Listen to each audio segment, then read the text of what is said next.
हमारे दुश्मनों का ख्याल है कि 2021 तक अगर सीपेक को ना खत्म किया गया तो ये इनएविटेबल हो जाएगा, इरिवर्सिबल हो जाएगा। ये लोग दुश्मन से पैसा लेके गद्दारी कर रहे हैं। मैं और आप भी मुल्क से बाहर बैठे होते हैं अक्सर औकात, हमने तो गद्दारी नहीं की। पैसे की ऑफर तो आपको भी हुई है, पैसे की ऑफर तो मुझे भी करते हैं वो लोग। हम लोग पैसा लेके अपना ईमान नहीं बेचते। पहले तो फिर ये कोई शर्मा शर्मी छुप के काम करते थे, अभी तो ये खुली बेगैरती कर रहे हैं और खुल के मानते हैं कि हाँ हम लेते हैं रॉ से पैसा, एडीएस से पैसा। रॉ से पैसे लेके पाकिस्तान से बाहर से बेताशा लोग इस वक्त जिस तरह बैठे हुए हैं, मैं नाम नहीं लेना चाहता उन लोगों का, मेरी जुबान गंदी हो जाएगी, कि इस फिफ्थ जनरेशन वॉरफेयर का हमें मालूम भी है और हम इसके लिए तैयार भी हैं। हमारे पास क्रेडिबल एविडेंस मौजूद है कि टीटीपी टेररिस्ट ने ये अटैक किया ताकि इसका इल्जाम पाकिस्तान के ऊपर लगाया जा सके। ये तहरीक तालिबान अफगानिस्तान इस पीस प्रोसेस के नतीजे में मेन स्ट्रीम के अंदर अफगानिस्तान में आ जाएगी, तो फिर टीटीपी इनकी तो कोई जगह नहीं रह जानी ना वहां पे। मेरे साथ मौजूद हैं दिफाई तज्जियाकार मेजर रिटायर्ड आदिल राजा साहब। मेजर साहब, थैंक यू सो मच, आपने हमें ज्वाइन किया। ऑलवेज अ प्लेजर साहब to be on the programme.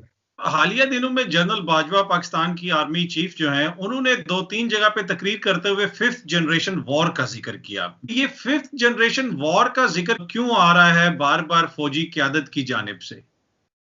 अतर साहब, हमारे दुश्मनों का ख्याल है कि जो चाइना पाकिस्तान इकोनॉमिक कॉरिडोर है, जो फ्लैगशिप है one belt one road initiative का, चाइना के प्रेसिडेंट जी जिनपिंग का जो ये प्रोजेक्ट है, और आपको पता है कि साउथ चाइना सी वाली साइड से तो इनको जो है वो कॉर्ड बना के किसी टाइम इफेक्टिवली ब्लॉक तो कर सकते हैं ना उनका ट्रेड कॉरिडोर।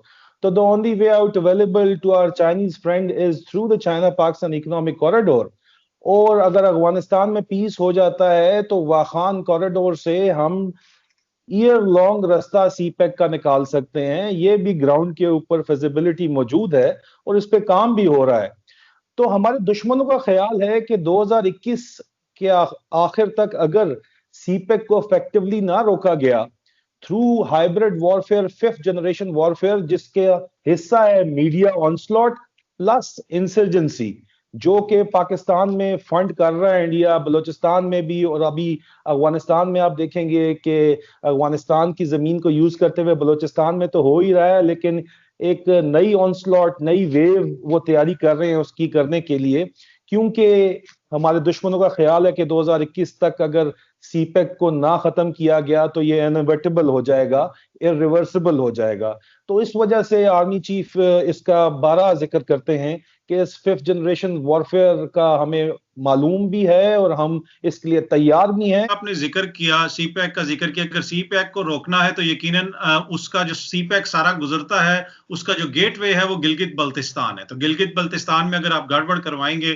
तो आप सीपैक को मुतासिर कर सकते हैं। हमने देखा हालिया दिनों में ही गिलगित बल्तिस्तान के एक लीडर अब्दुल हमीद साहब, जिन्होंने खुद इतराफ किया कि वो रॉ से पैसे ले रहे थे, गिलगित बल्तिस्तान के लोगों को गुमराह कर रहे थे, पाकिस्तान के खिलाफ प्रोपेगेंडा कर रहे थे। और वही जिस तरह फिफ्थ जनरेशन वॉरफेयर आपने जिक्र किया कि सोशल मीडिया का के ऊपर, मीडिया के ऊपर इस तरह की कैंपेन्स चलाना, लोगों के अंदर नफरतें डालना, तो ये जो सारा सिलसिला है फिफ्थ जनरेशन वॉरफेयर का, और ये गिलगित बल्तिस्तान और सीपैक से आप कहते हैं जुड़ा हुआ है, तो ये फिर आने वाले दिनों में इसमें तो और ज्यादा तेजी आएगी। और क्या हमारे जो इदारे हैं, हमारी जो हुकूमत है, उसको इस चीज का इदराक है और इसके काउंटर मेजर्स वगैरह वो कर रहे हैं? देखें अतर साहब, काउंटर मैयर्स तो आपने खुद बयान, सबसे पहला सबूत काउंटर मैयर का प्रोवाइड कर दिया कि अब्दुल हमीद साहब कितने अरसे से बैठे हुए रॉ से पैसे लेके पाकिस्तान से बाहर से बेताशा लोग इस वक्त जिस तरह बैठे हुए हैं, मैं नाम नहीं लेना चाहता उन लोगों का, मेरी जुबान गंदी हो जाएगी। ये लोग दुश्मन से पैसा लेके गद्दारी कर रहे हैं। मैं और आप भी मुल्क से बाहर बैठे होते हैं अक्सर औकात, हमने तो गद्दारी नहीं की। आप इस वक्त मुल्क से बाहर बैठ के मुझसे इंटरव्यू ले रहे हैं, आपने तो कभी गद्दारी नहीं की। पैसे की ऑफर तो आपको भी हुई है, पैसे की ऑफर तो मुझे भी करते हैं वो लोग। हम लोग पैसा लेके अपना ईमान नहीं बेचते, लेकिन इस तरह के लोग पैसा लेके अपना ईमान बेच देते हैं। अतर साहब, अब्दुल हमीद साहब तो यहाँ पे आए और उन्होंने मीडिया के सामने बैठ के इतराफ किया कि रॉ उनको फंडिंग कर रही थी, और उन्होंने माफी मांगी, और हम खुले दिल से उनको जो है वापस कबूल करते हैं। जिस तरह हिंदू यहाँ अपना सब कुछ बेच बाज के मोदी का इंडिया और जो फाशिज्म का उन्होंने कॉन्सेप्ट हिंदू फाशिज्म का, हिंदुत्वा का दिखाया, और वो सब्ज बाग देख के यहाँ सब कुछ बेच के वहां चले गए, और आखिर में वहां से लुट के कत्लो गारत गरी के बाद जिस तरह पार्टीशन में मुसलमानों के साथ हुआ था, वो उनके साथ हाल इंडिया में हुआ। और आखिर में लुटे लुटाए जब पाकिस्तान वापस आए तो आपने देखा होगा कि हमने खुले दिल से उनको कबूल किया। पाकिस्तान की हुकूमत ने उनको उनका जो लुटा हुआ माल था वो भी वापस किया, जो घर वो बेच गए थे वो भी उनको प्रोवाइड करे। तो इस तरह हम खुले दिल से लोगों को वापस बुलाते हैं। लेकिन अतर साहब, सिर्फ इस बात के ऊपर कि एस्टेब्लिशमेंट एंटी एस्टेब्लिशमेंट स्टांस आप लेना चाहते हैं, तो एस्टेब्लिशमेंट तो हर मुल्क में है। यूएस में एस्टेब्लिशमेंट है, इंडिया में एस्टेब्लिशमेंट है, चाइना में एस्टेब्लिशमेंट है। एस्टेब्लिशमेंट किधर नहीं है? और एस्टेब्लिशमेंट मुल्क के लिए काम करती है अतर साहब। आप मुल्क के अंदर बैठ के और मुल्क से बाहर बैठ के अपने मुल्क के ऊपर जहर उगले और उससे आप पैसे कमाएं, इस चीज की इजाजत जो है वो नहीं दी जा सकती। और इसके खिलाफ काउंटर मर्जर्स जो हैं वो ऑन ग्राउंड जारी हैं और जारी रहेंगे। डीजीआईएसपीआर ने गुज़िश्ता हफ्ते जो ट्वीट की उसको मीडिया ने तो तकरीबन इग्नोर किया, उतनी अहमियत नहीं दी। वो कितनी अहम ट्वीट है? उस ट्वीट में उन्होंने ये कहा कि अफगान अमन अमल को खराब करने के लिए अफगानिस्तान के अंदर भी और पाकिस्तान के अंदर भी दहशतगर्दी करवाई जा रही है। अतर साहब देखें, हमारा जो डिलेमा है ना पाकिस्तानी कौम का, वो ये है कि हम लोग गली मोहल्ले की सियासत से बाहर निकलते नहीं है। और जब निकलें तो हमें हमारा मीडिया जो निकलने देता नहीं है, वो अपने एजेंडे के ऊपर लगाई रखता है। वेरएज ये एक बहुत ही अहम मामला है, अफगान पीस प्रोसेस जो इस वक्त अपनी एडवांस स्टेजेस के अंदर है। और जो डीजीआईएसपीआर जिसकी ट्वीट का आप जिक्र कर रहे हैं, उसमें जो गौर करने वाली चीज ये है कि इस सारी गेम के अंदर जो स्पॉइलर है वो उसका किरदार इंडिया अदा कर रहा है।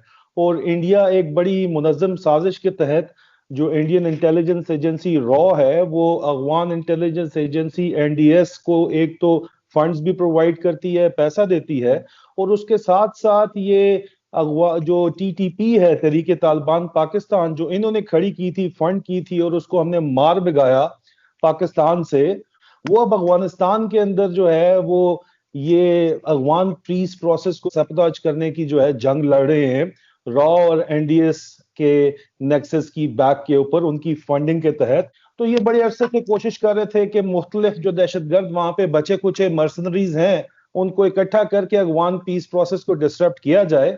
तो ये इस सिलसिले की एक कड़ी थी ये ट्वीट। आपने इसमें टीटीपी का भी जिक्र किया, तहरीके तालिबान पाकिस्तान का भी जिक्र किया, और डीजीआईएसपीआर साहब की ट्वीट में भी ये जिक्र था कि पाकिस्तान के इलाकों में भी दहशतगर्दी करवाई जा रही है। उसमें अक्सर नाम आता है टीटीपी का। अगर ये अमन मुआहिदा हो जाता है तो फिर ये टीटीपी किधर स्टैंड कर रही है? इसलिए कि टीटीपी की लीडरशिप तो सारी इस वक्त वहां पे बैठी हुई है अफगानिस्तान के इलाकों में।